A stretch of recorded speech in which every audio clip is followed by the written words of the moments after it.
the background running. Yeah, so the project is very important. The completion of the tank farm gives birth to the commissioning, and this commissioning transits to the operational phase where this tank farm would be used, where this tank farm would be used daily and to get the required results on daily basis. And most times, tank farms like this are designed according to some business objectives. I haven't seen the demands of the content and how much they would want to give out in time, which means some chemical engineering configurations must be part of the specification where the flow rate must be analyzed and where we would be required sometimes to pick up the volume at times when the flow rate will be dwindling. At that time, we juggle between volume and pressure to ensure that the required amount is being given. So we may be burying some pumps in certain areas to lift the pressure when the pressure is going down. And pressure sometimes have to do with the content that we have, the volume of the content in the tank. So all this must be put into perspective. And before we now start talking about right completion of this commissioning phase, we need to see some step-by-step knowledges, some step-by-step requirements. What are those requirements? What should we do from cradle to cradle? What is expected of us to ensure that this tank farm commissioning and handover project is captured with a huge and the appropriate satisfaction? What are those steps? Without identifying those steps, we may not be able to manage this project to a successful completion. As project management professionals, we need to be able to make focus from the beginning through the end. We may not be able to see the end per se. Sometimes, if the project is a complex one, but such a project as such in hand, like this tank farm completion and commissioning and handover project, is something that it's not complex. We can see the end. So if we can see the end, we can plan from beginning to the end. So what do we do first? We would come up with the pre-commissioning preparations. Thereafter, we move on to the systematic commissioning. Once the systematic commissioning is done, we transit to the next phase, system integration and dry run. We would have to analyze all this, what it means. Number 4, we will talk about the wet commissioning with the product. How do we get that done? In this area, the product is actually introduced gradually under a controlled conditions, and these are things that we will be talking about. So when we have this done, we move to the performance testing and the optimization. And the word optimization is very important. Here now we will ensure that the tank farm performs at the required operational and safety standards. And as this is done, we move on to the final inspection and the punch list clearance. You know, before handover, there must be joint inspections carried out.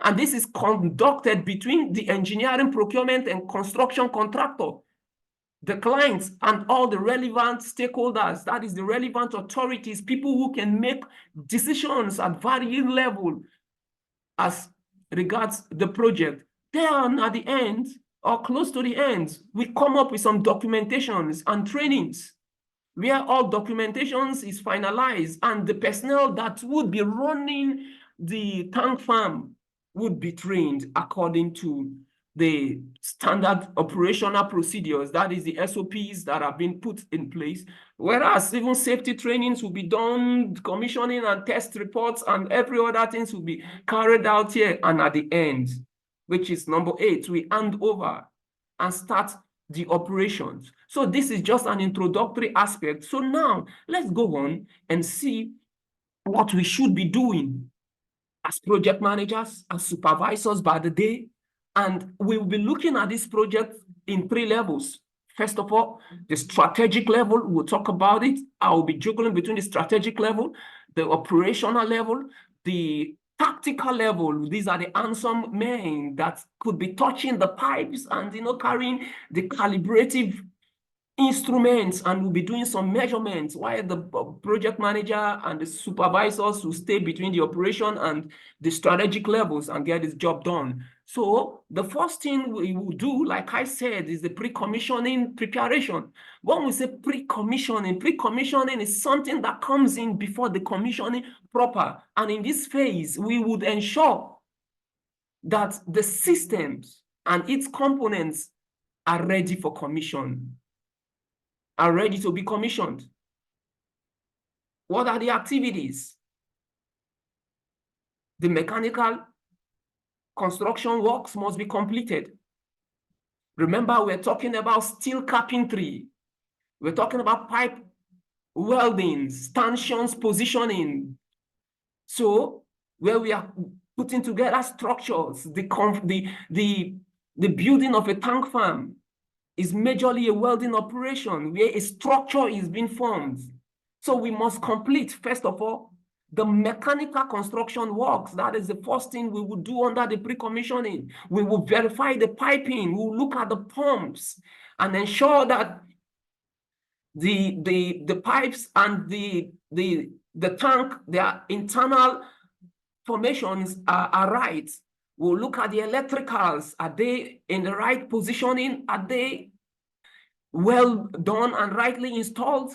And we will carry out some instrumentations and installations because this will enable us to report, to enable us to speculate what is going on, and at the same time carry out some controls.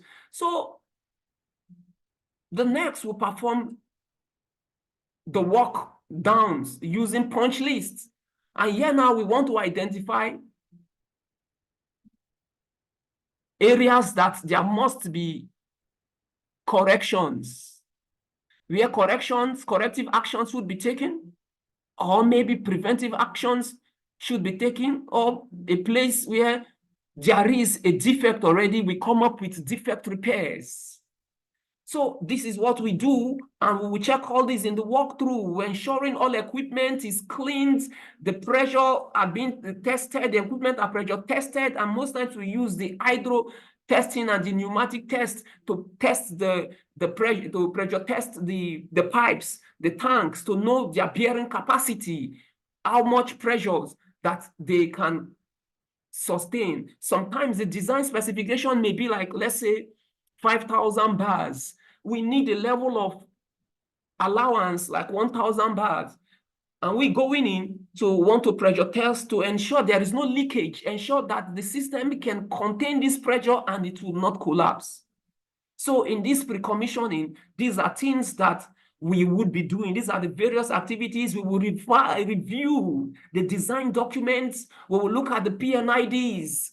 And by the way, when we talk about pipeline and tanks constructions, we use the P&ID as the software that enables us to simulate, design and simulate what should be done in the real life. So we go back in time and look at the drawings, ensuring that the measurements are right, the pumps are rightly installed, the alignments are right, and all the equipment data sheet must be reviewed. And the manuals that the vendors, when I talk about the vendors in some organizations, these are the subcontractors. These are people who are supplying us technical expertise, materials, and so on and so forth. So we ensure that their manuals are in line with the design scope, the approved scope statement of the tank farm. We ensure that the regulatory permits and the HSE clearances are in place. If we're not meeting up on these areas, our project may not be allowed to be put into operations. So we ensure the regulatory permits are met and they are received. So that is about pre-commissioning.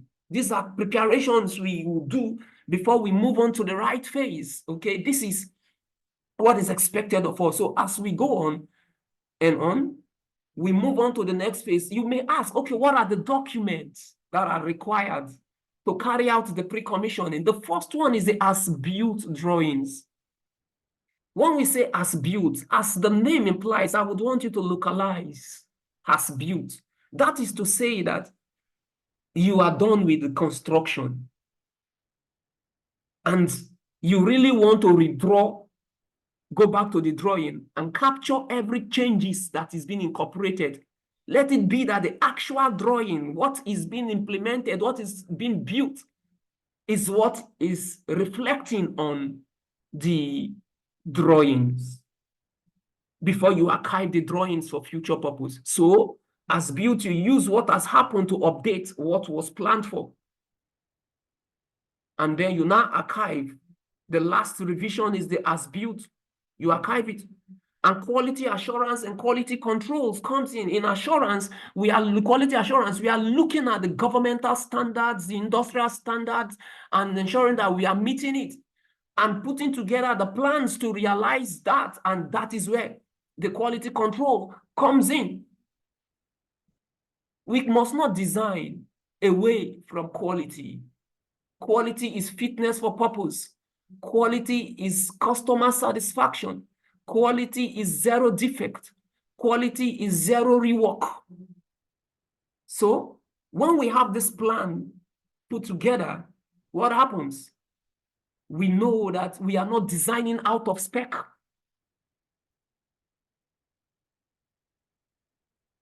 We are designing according to requirement. And the last document is the pre-commissioning checklist. This is a checklist that we would use to verify what has been done and what has not been done. For the ones that have not been done, so we can immediately initiate an urgency that will enable the actioning and the completion of all these.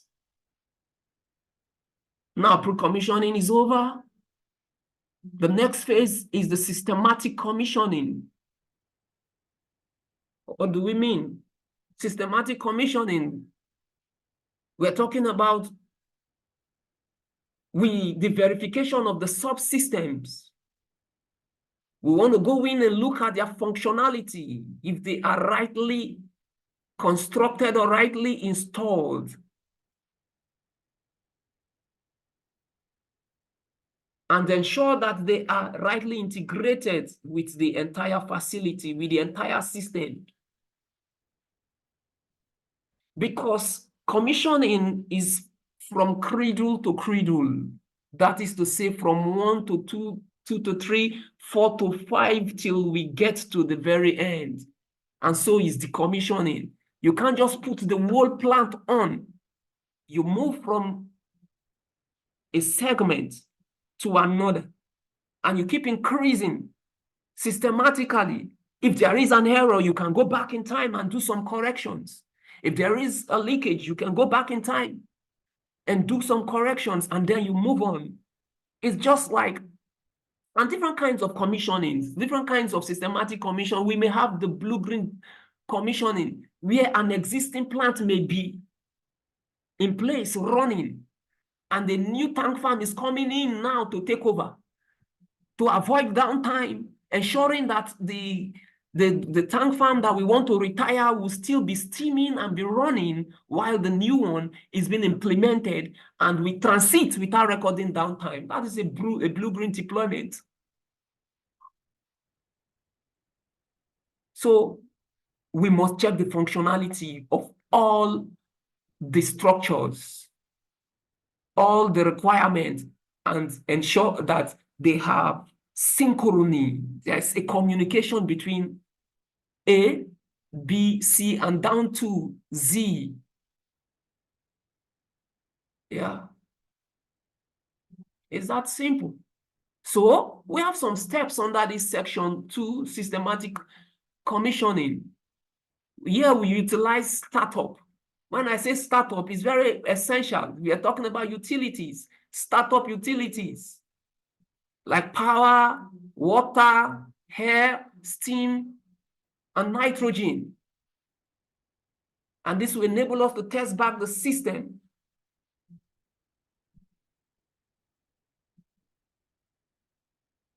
You go back to check for all the safety gadgets, like the fire water system. Are they functional? Peradventure, there is an emergency. Are we ready? So you go back to check the individual utility systems.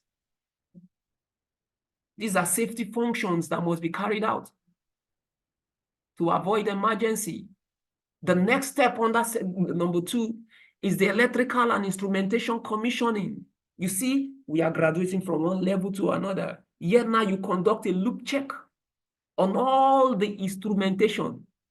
You're looking at the gauges, you are looking at the pressure transmitters, you're looking at the flow meters, and you are switching them on step by step. You verify the PLC and the SCADA system and look at the control room and how they interface.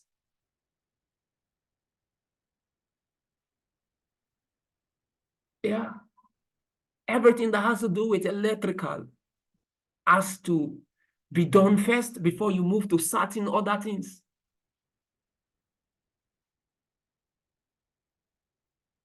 When you put them to use, the motors, are they functioning? Are they generating heat? Having done that, you move on to the tank calibration and inspection, where you perform the tank calibration as per the standard. And now the standard, the ISO standard here that must be put in place is the 7507, the API NPMS standards. This is the requirement for this tank calibration and inspection. We look at the seals, the internal linings, also the floating roofs, because these are safety gears. Not so in all tank farms, all of these are being put in place. We design according to contextual requirements. No two projects are the same, no two tank farm can be the same. So if it is applicable, we carry out these inspections from step by step, looking at the seals. And then the protection systems, you still want to check if the alarms are functional. We want to commission, we are carrying out commission, so we must ensure that we are checking things and putting them in the right places, step by step. We probe the temperatures, ensuring that they are within the control boundary, the required boundaries. We don't want to see overheating. So now let's go in to carry out the pipeline and the pump testing. When we want to carry out pipeline testing, the first thing we do, we flush. Then we pig. Then we clean chemically, we clean the pipelines. Then pressure tests will be carried out. And this pressure test, most times is hydro test. When we say hydro test, we're talking about water. We pump water into the system and we use the pressure machines to compress, try to see how we can compress the water or to increase the pressure in it, to check the bearing capacity of these tanks and these pipes. But it must be within the capacity and a little more. You know, oil will flow through these pipes into the tanks and leave these tanks, pass through the pumps and pass through the valves till the outlet within a pre-designed pressure. So we must ensure that the system has the ability to carry, transfer products within that pressure. Then we commission the pumps if after pressure testing the pumps and the valves and they can bear. Then we check the flow direction, see how we can carry out isolations. And you juggle all this with the valves. Isolations, you see now, maybe a particular aspect, a particular tank could have been problematic, and you want to isolate that one from being used. And so you can go in and carry out some maintenance. You will check how you can isolate it. The isolatory system that is being put in place, is it working? This is the blueprints for commissioning pipelines, tank farms, anywhere around the world. This is what we do. It's not placed on stone. It could just be a little changes according to requirements. I haven't talked about that. 3, we move on to the system integration and dry run. In this phase, we want to make sure the subsystem work in unison.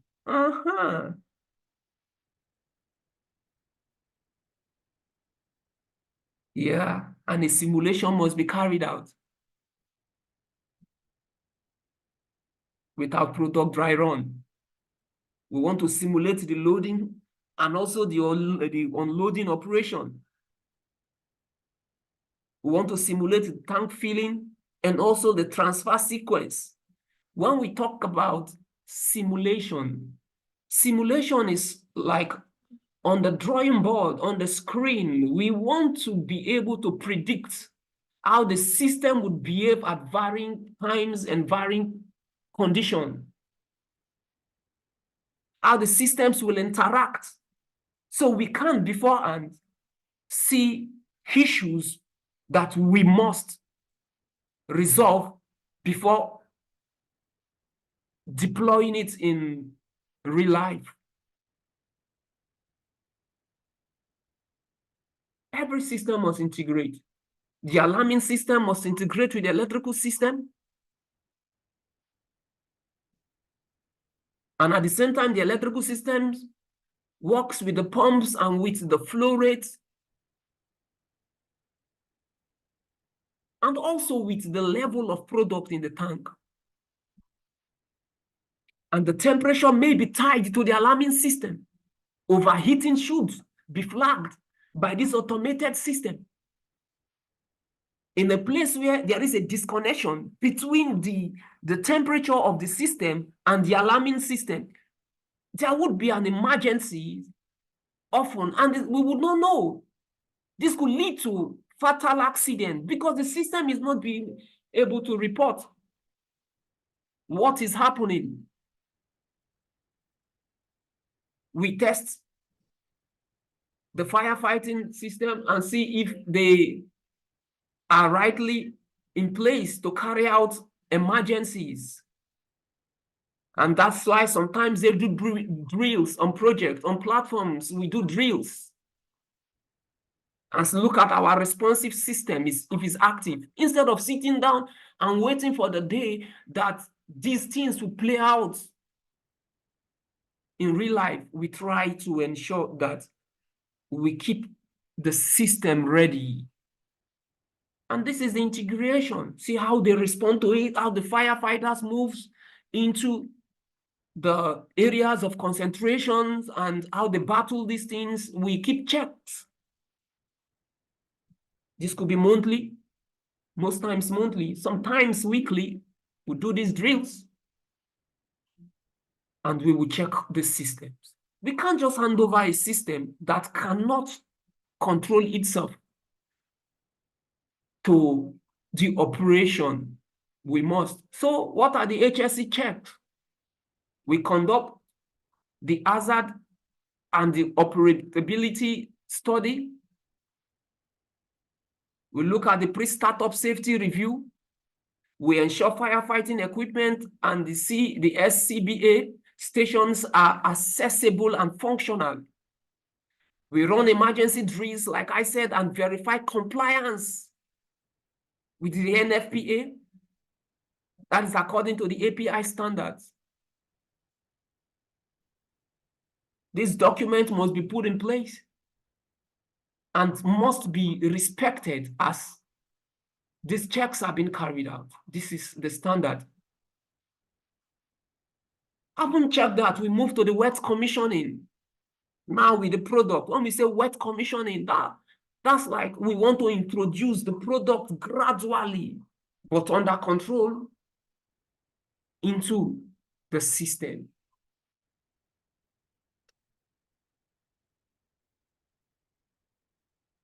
The tank farm may not be to carry out diesel, to house diesel, or maybe crude. Sometimes it could be that it's just water.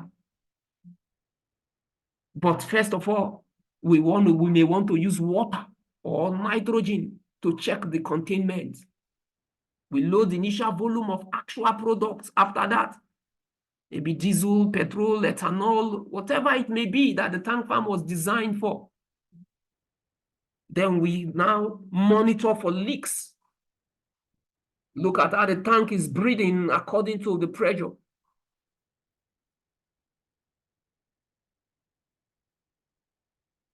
And here now we are looking at the fluid dynamics during the pumping rather, and the draining and the loading operations.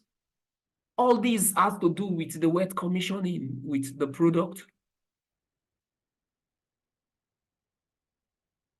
If this is well done, in the place where changes are required, we have the change request initiated and send it to the change control board.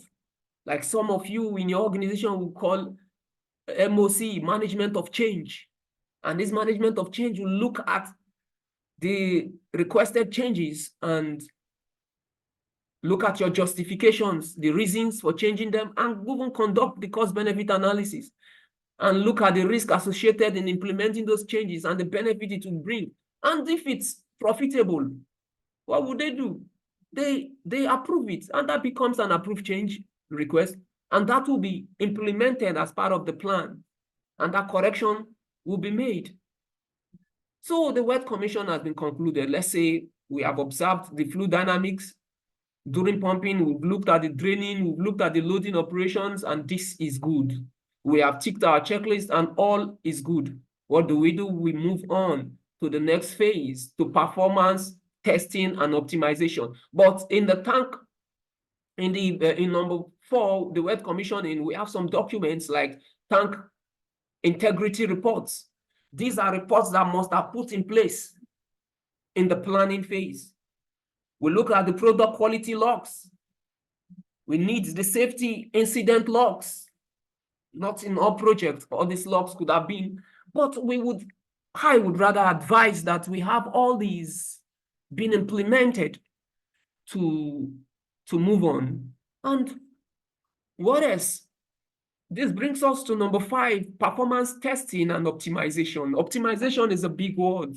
Optimization, it's an engineering term. I know most times people in economics would want to claim the term optimization. Optimization is the essence of all engineering design. Optimization is the essence of all engineering breakthrough. We want to be able to use one stone to kill 2 birds. That is optimization. Sorry about my own kind of definition.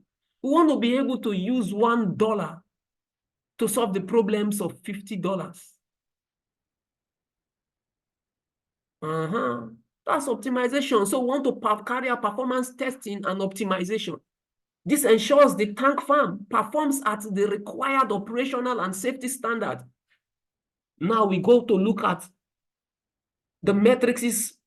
We want to look at the pump flow rates and the delivery times. How long would it take us to fill a tank? Can you see that? We want to look at the tank level accuracy and the response time.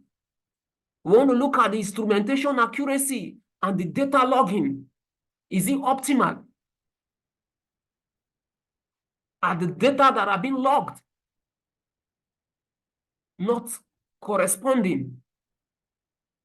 We want to look at the control system responsiveness and the alarm integrity, the energy consumption and efficiency. Energy consumption is very important. Like I said, optimization. I'm going to use a case that everybody can be conversant with to explain what energy consumption and efficiency is. Now let's localize. You have a business somewhere, and you have this powering system, this giving you power that consumes 200 liters of fuel within 1 hour. And yet it allows you to do your business, lighting the place for people to see their way through and transact in your business property. But looking at the costs, the operational costs, and then you have been introduced to another system that is more expensive to acquire, but yet the operational costs, the consumption level went down to just 20 liters per hour. What would you rather prefer? Now we are juggling between the CapEx and the OpEx, looking at the capital, setting up the capital infrastructure, and what is required to run them. At this phase, you must carry out your alternatives analysis. Looking at the energy consumption, there are machines that are less expensive, but yet maintaining them, operating them could be more expensive. Not too long, the money you saved in procuring them could have been gone. So sometimes we would want you to get a machine that is more expensive, but with low maintenance costs. A machine that is expensive, but yet you can find the parts around. So this energy consumption and efficiency is about optimization. You want to be able to solve energy problem once and for all. You don't want to buy an equipment that will every now and then be taking money out of your pocket. So all these things must be put in place. All these things must be checked.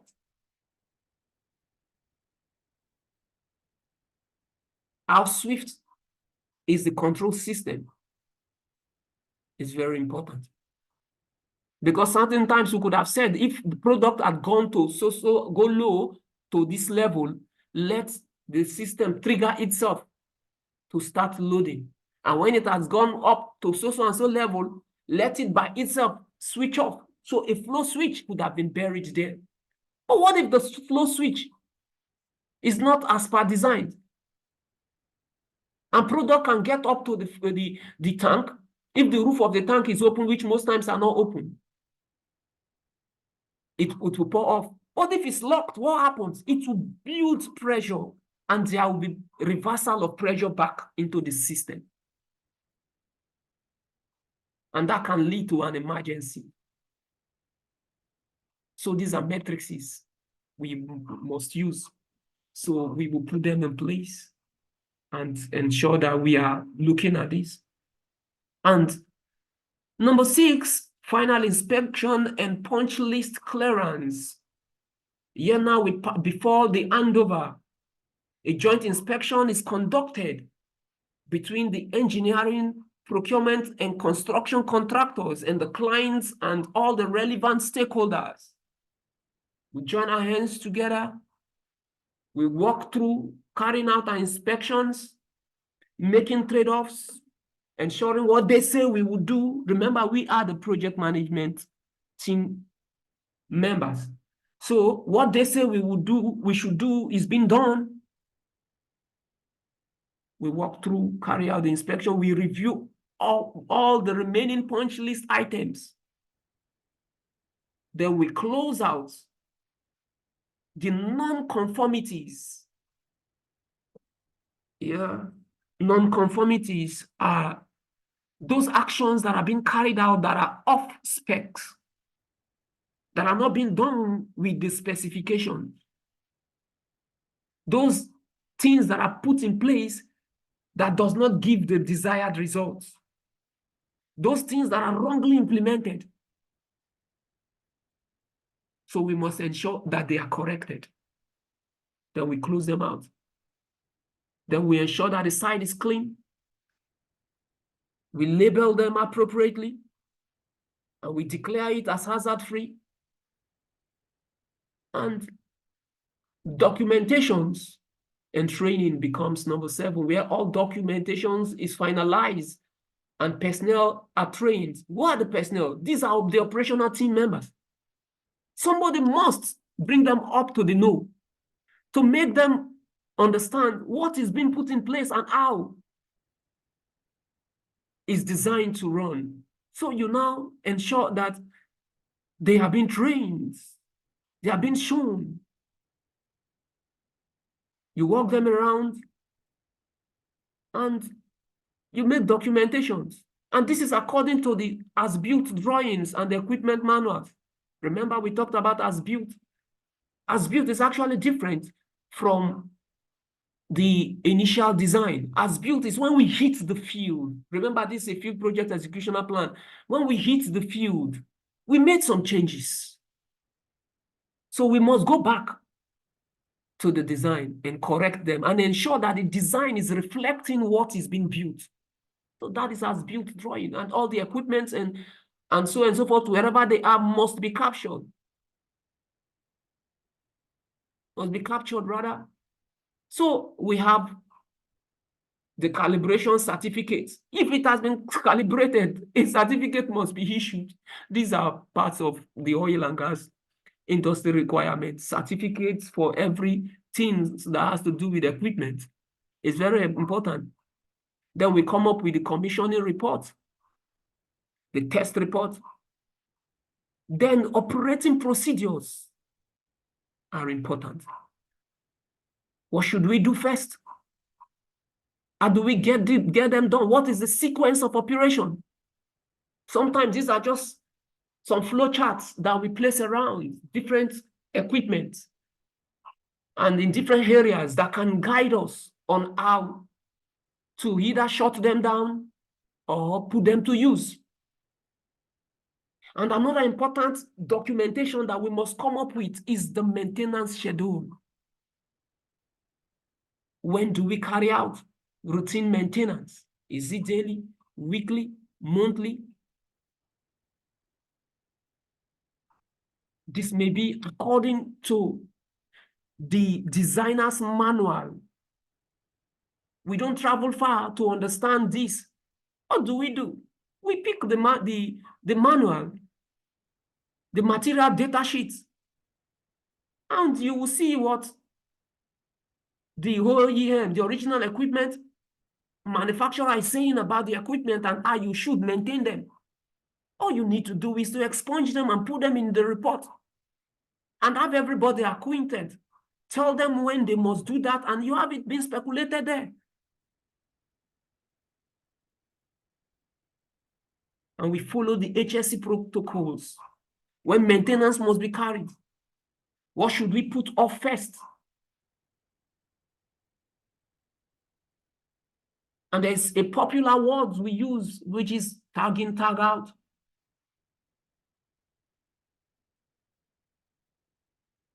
There are labels that we place around that tells us the operational condition of every equipment at different places.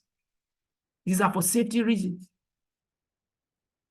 They guide us. And you must put all this in place and ensure that the team that is going to take over have some acquaintances of all this. The trainings include operator training, unloading, transfer and emergency responses, maintenance team training for pumps. Those are the technicians. The valves, yeah, they must know how to operate the valves, close them, open them, how they are meant to open them and maintain them. We look at the sensors, how the sensors must be maintained and what the sensors would be saying that at a given time. Going back to them and looking at them if the sensors are working fine. The control room operators too would be trained. So commissioning is not like you are done with the project and you just walk out of the place. No, you must follow this sequence. Then number 8 is the handing over proper.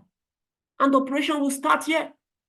And handover, it's a contractual activity. Handover is like a ceremony, like when we say handover. Handover is like a ceremony. Now we want to sign off the individual phases, the individual parts. We sign off on the mechanical completion.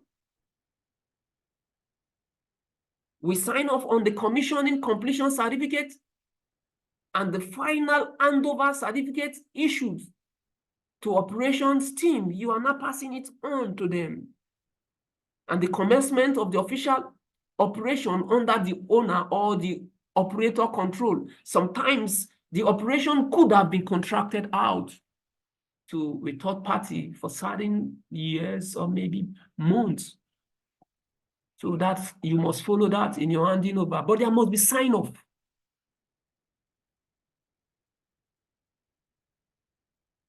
So this handover phase and the responsibilities at all levels, we have 3 levels. The strategic level, we have the tactical level, and we have the operational level. Strategic, operational rather, then before tactical. The strategic leadership will do the final signing off. They are to confirm the asset transfer and the business continuity.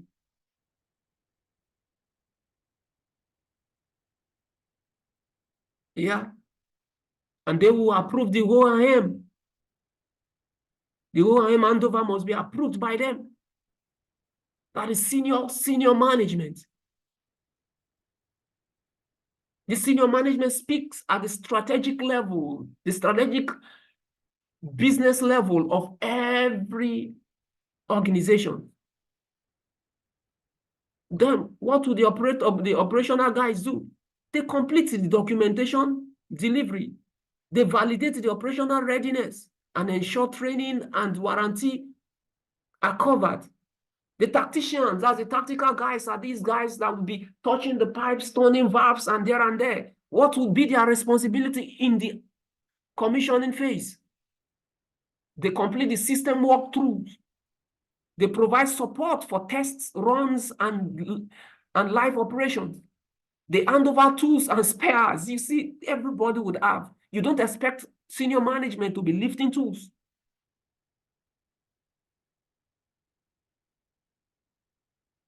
We're talking about project management.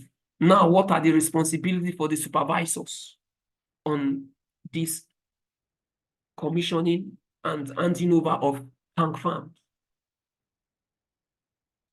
The supervisors are not at the strategic level. They interface with the project manager and also the technicians. But it's just even the senior of them that can even interface sometimes with the operational guys.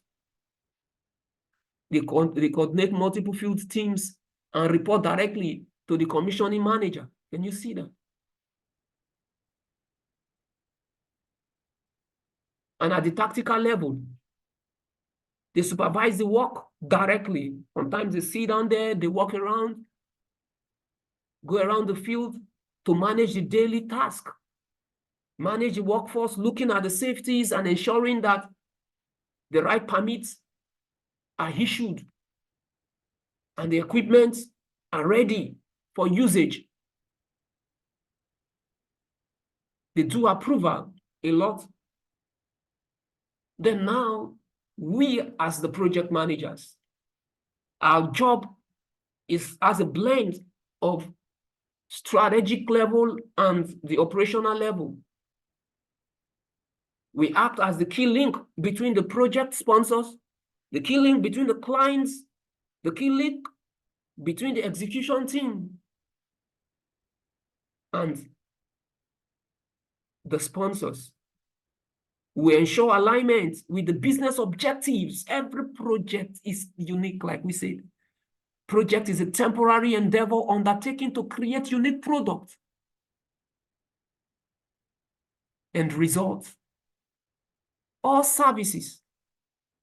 So having done that, before a project must be vetted, there must be a need identified. And that need must be analyzed. And the business case must be developed. And that business case comes in with the justifications. So the project manager's expertise is to understand the business objectives.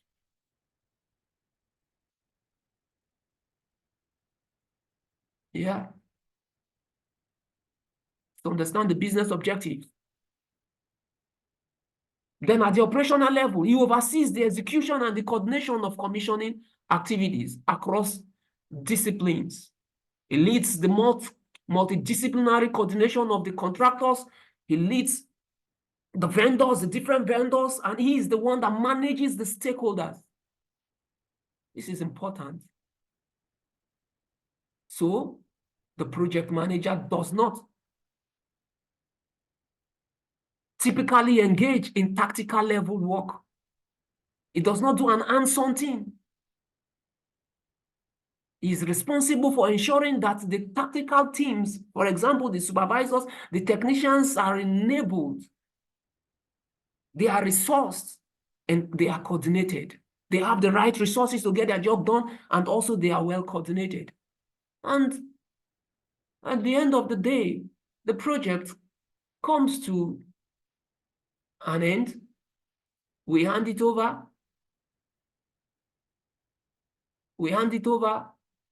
And boom, this brings us to the end of the commissioning and handover of a tank farm. So this serves like a blueprint for everything we must do when it comes to handover. These are the things that would happen on the project. Yeah. This is very important. So in a summary, having looked at what we have just learned, I'm going to I'm going to let you switch on or your mute, and I would need you to give us some summaries of what has been done, what has been understood, and from your experience of expertise. I know you have so much to contribute here. So, in conclusion, you may want to make some input, just kindly unmute and just give us some input about what you can say about tank farm, because you have the hands-on experience. This is what you have been romancing for a long time. Some challenges that you face and how you have resolved them, and so we can organize knowledge before we call it a day. Just go ahead.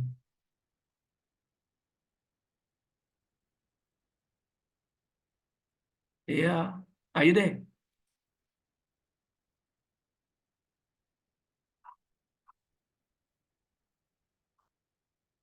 All right. Maybe we're facing some technical glitches. We will correct that, but I truly believe that we are good. What